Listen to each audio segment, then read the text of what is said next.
সকালবেলার এই যে মাথা একদম খারাপ করে দিচ্ছিল, তারপরে ছাড়া হলো। বেশ অনেকটাই দেরি হয়ে গেছে আজকে, 8টা সাড়ে 1টা বাজে। তারপর আমি এই যে রসুন বাটা নেই একদম, তাই রসুন ছিলে নিচ্ছি। তারপর আদা বাটাও শেষ হয়ে গেছে, তাই আদাটাও ছুলে নিচ্ছি। আদাটা আমি এইভাবে মানে ছুরি দিয়ে এইভাবে বেশি ছুলে তাহলে ভালো হয়। বটি দিয়ে ছালতে গেলে অনেকটা আদায় নষ্ট হয় আর অনেকটা সময় লাগে, কিন্তু ছুরি দিয়ে এইভাবে আদা ছাড়লেই বেশ তাড়াতাড়ি হয়ে যায়, আর আদাও অত নষ্ট হয় না। আমি এইভাবেই আদা ছিলে, আজকে বেশ অনেকটা আদাই ছিল, ছুলতে অনেক সময় লেগেছিল। প্রায় 500 মতো আদা আজকে মানে ছুলে বাইটে তা রেখে দিয়েছি। আর এদিকে এই যে এই মুরগিগুলো আমাদের না, পাশের বাড়ি এক দিদিদের মুরগি, অনেক বড় বড় মুরগি। আমাদের বাড়ি আইসে তো ভাবলাম একটু ভিডিও করি, অনেক সুন্দর দেখা যায় এরা। এদের বড় বড় মানে বড় বড় মুরগি, আর এরা সবসময় এক জায়গায় থাকে।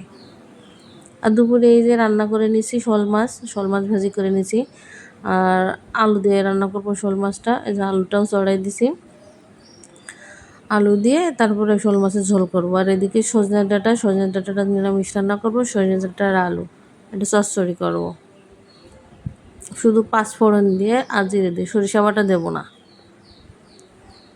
এদিকে যে আমার সজনে ডাঁটাটা হয়ে গেছে, আর তরকারিটা এখনও শেষ হয়নি। মাছ দিয়ে দেবো, তারপরে আর একটু ঝোলটা কমে গেলে তারপরে নামাই নেবো। এই যে আমার রান্নাও শেষ হয়ে গেছে, মাছের ঝোল আর চচ্চড়ি দুটোই শেষ হয়ে গেছে। আর ইনাদের সন্ধ্যার আগে এসে হাজির হয় ঘরে ওঠার জন্যে, বিকাল নাই হতে হতে চলে আসে। আর এদিকে যে কাঁঠাল গাছগুলো শুধু বারবার ছাগলে এসে হানা দিচ্ছে, এইভাবে শপিং ব্যাগ দিয়ে মানে এভাবে ঢেকে রাখা হয়েছে, যাতে হঠাৎ করে ছাগল এসে মানে ওর না খাতে পারে।